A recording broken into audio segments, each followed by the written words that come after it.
우리 말씀은 누가복음 14장 7절에서 11절의 말씀을 보도록 하겠습니다.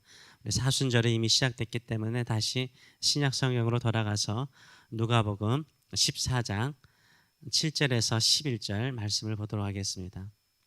우리 말씀을 가지고 부끄러움을 당하지 않는 자세라는 제목으로 같이 은혜를 나누기로 원합니다. 예수님께서 바리새인 지도자의 집에 초청을 받았습니다. 그냥 한 바리새인의 집이 아니라 이 바리새인들을 이끄는 리더의 집에 초청을 받았습니다. 그렇기 때문에 그 집에 얼마나 뛰어난 사람들이 모였겠습니까? 그 지도자 집에 초청받은 사람들도 대단한 율법 교사들이거나 또 리더들이었습니다. 어디서나 인정받는 사람, 누구에게나 인정받는 사람들이었기 때문에 서로 높은 자리에 앉으려고 했습니다. 이것을 보신 예수님께서 이 비유를 통해서 우리가 어떻게 행동하는 것이 바람직한지를 가르쳐 주십니다. 7절에서 9절의 말씀을 보게 되면 청함을 받는 사람들이 높은 자리 택함을 보시고 그들에게 비유로 말씀하여 이르시되, 서로 이렇게 높은 자리에 앉으려고 했던 것 같습니다.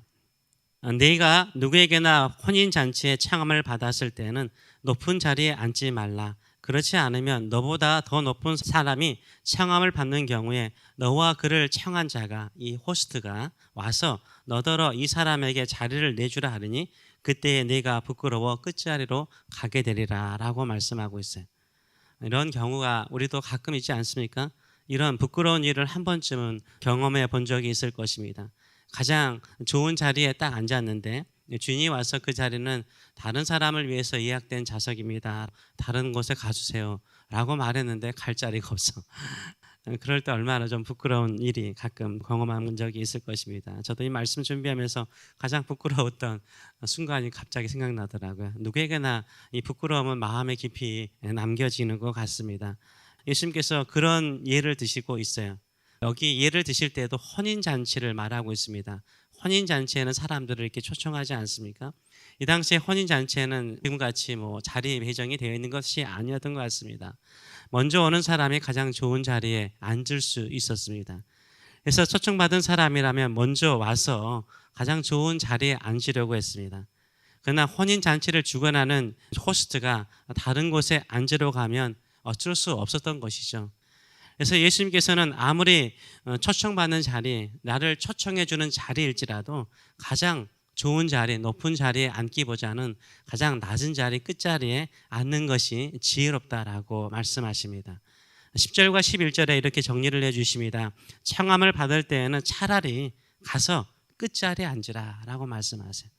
그러면 너를 청한 자가 와서 너더러 버치여, 친구여, 내가 미리 낮은 자리에 앉아있으면 주인이 와서 친구여 올라 앉으라 하면서 높은 자리로 인도한다는 거죠. 그때 함께 앉은 사람들로부터 영광을 얻게 될 것이다 라고 설명하십니다. 그러면 11절에서 이렇게 말씀하시죠. 무릇 자기를 높이는 자는 낮아지고 자기를 낮추는 자는 높아지리라 라고 말하고 있어요. 자기를 낮추는 자는 높아질 것이다 라고 말씀하세요. 이 말씀을 통해서 겸손의 두 가지를 살펴보기를 원합니다. 첫째는 마음의 겸손이죠. 자기를 낮추는 마음의 자세를 가지는 것입니다. 자기를 낮추는 사람은요, 자기 스스로를 낮추는 사람이에요. 영어로 보시면 알겠지만 humble himself, humble yourself. 네 자신을 낮추라는 거예요. 자기 스스로를 겸손하게 낮추는 사람이 되라라고 주께서 말씀하세요. 그럼 우리가 그런데 어느 중요한 모임이 왔어요. 근데 그 중요한 모임에 나를 초대했다라는 것은 나도 중요한 사람이라는 것을 보여주는 거잖아요. 그래서 내 스스로 그런 모임에 내가 가면 나는 중요한 사람이구나 이런 생각을 가질 때가 있어요. 그때 너보다 더 나은 사람, 너보다 더 베러한 사람이 있다라는 걸 생각하라는 거예요. 나보다 더 뛰어나고 나보다 더 능력 있고 나보다 더 지혜롭고 나보다 더 형통한 사람, 경험이 더 많은 사람이 있다라는 것을 마음속으로 인정하는 것이요 겸손이에요. 또 우리도 실질적으로 살면서 그런 거 많이 경험하지 않습니까? 그래서 자기 자신을 낮추고 시작하는 것이 손해가 되지 않아요. 부끄러움을 당하지 않는다라고 말하고 있어요. 실컷 내 자랑 해놓고 난 다음에 나보다 뛰어난 사람이 그 모임에 있어요. 아니면 또 이 뛰어난 이야기를 해버려요. 그때 우리가 부끄러움을 당할 수가 있는 거죠. 그래서 내가 어느 자리에 있든지 간에 나보다 더 뛰어난 사람이 있다는 것을 인정하고 겸손한 마음을 가지라라고 말씀하세요. 두 번째는 행동의 겸손함입니다. 예수님께서는 아예 처음부터 끝자리에 앉으래요. 가서 그냥 처음부터 끝자리에 앉는 게 좋다는 거예요. 처음부터 끝자리에 앉는 것이 지혜롭다는 거예요. 물론 일찍 오면 여러 좋은 자리를 차지할 수 있죠. 그럼에도 불구하고 끝자리를 선택하는 행동, 끝자리를 선택하는 자세가 겸손인 거죠. 끝자리를 선택하는 행동은요, 바로 어떤 자리입니까? 이게 섬기는 자리죠. 항상 끝자리는, 우리도 한국 문화, 이 동양 문화는 어떻습니까? 유교 문화 속에 있는 사람들은 먼저 나이 물어봐요. 그렇죠? 만나면 무조건 나이 물어봐요. 제가 어느 중국분 만났더니 중국분도 가장 먼저 이름 물어보지 않고 나이 물어보더라고요. 그래서 이게 보편적인 동양 문화구나라는 생각을 가졌어요. 나이 물어보고 서열을 만들면서 가장 끝자리는 섬겨야 된다. 끝자리는 그냥 시중 들어야 된다라는 생각을 가지고 있는 사람들이 참 많아요. 그래서 끝자리에 앉는 것은 시중 들고 종의 마음이거든요. 그래서 그냥 끝자리에 앉으라는 마음은 섬기라는 거예요. 그냥 시중 들일 수 있는 마음, 처음부터 시중 들겠다는 마음, 처음부터 섬기겠다는 마음, 처음부터 다른 사람을 먼저 세워주겠다는 마음, 이게 결국 겸손의 마음이고 겸손의 행동인 것이죠. 이것을 통해서 주변 사람들이 서서히 인정하죠. 괜찮은 사람이 왜 저 끝자리에 앉아서 저렇게 섬기지, 자신을 낮추지? 결국은 사람들이 높여주게 돼 있는 거죠. 인간관계도 교회 생활에도 마찬가지인 것 같아요. 이 겸손의 마음의 자세를 가지고 남을 나보다 낮게 여기고, 이게 겸손이죠. 그리고 항상 섬기는 자세, 섬기는 자리에 있으면 그런 겸손한 행동이 우리의 마음을 부유하게 만드는 줄 믿습니다. 이런 마음을 가지고 하나님께 영광을 돌릴 뿐만 아니라 아름다운 마음의 자세로 공동체를 섬겨 나가시는 저와 여러분 되시기를 축원합니다. 추가적으로 한번 생각해 볼 것은요, 예수님께서 이 바리새인들의 리더의 지배 자리가 아니라 예를 드는 게 혼인잔치거든요. 혼인잔치에 초청하신 분이, 이 혼인잔치는 우리 어린 양의 혼인잔치가 생각나지 않아요? 예수님께서 혼인잔치 참 많이 이야기하세요. 비유에서. 혼인잔치는 하나님의 나라의 비유에 자주 쓰임받는 거거든요. 이 혼인잔치에 초청하신 분이 하나님이세요. 우리가 그 자리에 초청을 받았어요. 우리는 어떻게 행동해야 될까요? 내가 인생을 살면서 사회적으로 성공했습니다. 경제적으로 내가 이렇게 부유합니다. 내가 사람들에게, 이웃 사람에게 이렇게 많은 선한 행위를 했습니다. 그렇기 때문에 나는 높은 자리에 앉을 수 있는 자격이 있습니다. 이렇게 따질 수 있을까요? 저는 그것이 겸손은 아니라고 생각을 해요. 혹은 내가 교회를 위해서, 복음을 위해서 정말 충성스럽게 봉사하고 헌신했습니다. 내가 이 정도 헌신했으니까 이런 상금, 유럽 축복은 하나님께로부터 받을 자격이 있습니다 라고 말할 수 있을까요? 아니죠. 우리는 늘 부족할 뿐이죠.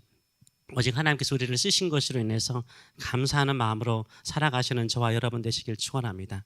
혼인잔치에 초청받는 것이 영광이듯이요, 우리가 구원받는 그 자체가 영광이요, 은혜요, 기쁨인 줄 믿습니다. 그 자리에 이르기까지 우리가 겸손하게 살아가시는 저와 여러분 되시길 축원합니다. 교회 생활도 마찬가지인 것 같아요. 교회 생활도요, 항상 인정받으려고 하면 참 마음이 괴로워요. 아예 예수님께서 말씀하신 것처럼 처음부터 끝자리부터 시작하겠다라고 생각하면요, 참 편해요. 다시 시작하겠다는 마음의 자세, 섬기겠다는 마음의 자세를 가지고 살면요, 참 편해요. 근데 결국 시간이 가면요, 알아요. 사람들이 알아요. 결국 사람들이 그 겸손의 마음, 그 섬기는 마음을 다 알아줘요. 저도 이제 교회 안에서나 어느 공동체에서 리더가 될 때가 많습니다. 저분은 나도 인정하고 주변 사람도 다 인정하는데 항상 양보를 하고 섬겨요.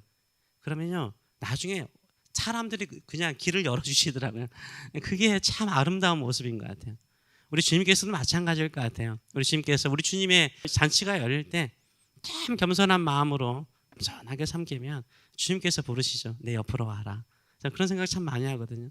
이게 우리 영광인 것 같아요. 나는 항상 부족하고 연약합니다 하면서 끝자리에 있으면서 섬기려고 하는데, 우리 주님 되신 주님께서 야, 내 옆으로 와라. 주님 옆자리로 부르실 때가 가장 큰 영광이 되지 않을까요? 그때까지 겸손함으로 우리 섬기시는 저와 여러분 되시길 축원합니다. 기도하겠습니다. 살아계신 하나님 아버지, 은혜를 감사드립니다. 이 새벽에 앉는 이 자리가 주님의 바로 옆자리에 앉는 자리인 줄 믿습니다. 주께서 일상의 삶 속에서 열심히 살고 주님 바라보고 살고 주님 뜻대로 살려고 애쓴데, 주께서 이 시간에 주님의 옆자리에 앉아서 내 안에서 안식하고 쉼을 얻고 너의 무거운 짐을 내려놓고 내가 준비한 영의 양식을 먹으며 내가 너에게 만족시키는 이 힘을 얻으며 살라라고 말씀하신 줄 믿습니다. 우리가 어디에 어떤 자리에 있든지 늘 남을 나보다 낮게 여기는 겸손한 마음을 가지고 섬기는 가장 끝자리부터 시작함을 통하여서 하나님께 영광을 돌릴 뿐만 아니라 하나님께 쓰임받는, 하나님이 부르시는, 하나님께서 기뻐하시는 그런 인생을 살아갈 수 있도록 축복하여 주시옵소서. 감사드리며 예수님의 이름으로 기도하옵나이다. 아멘.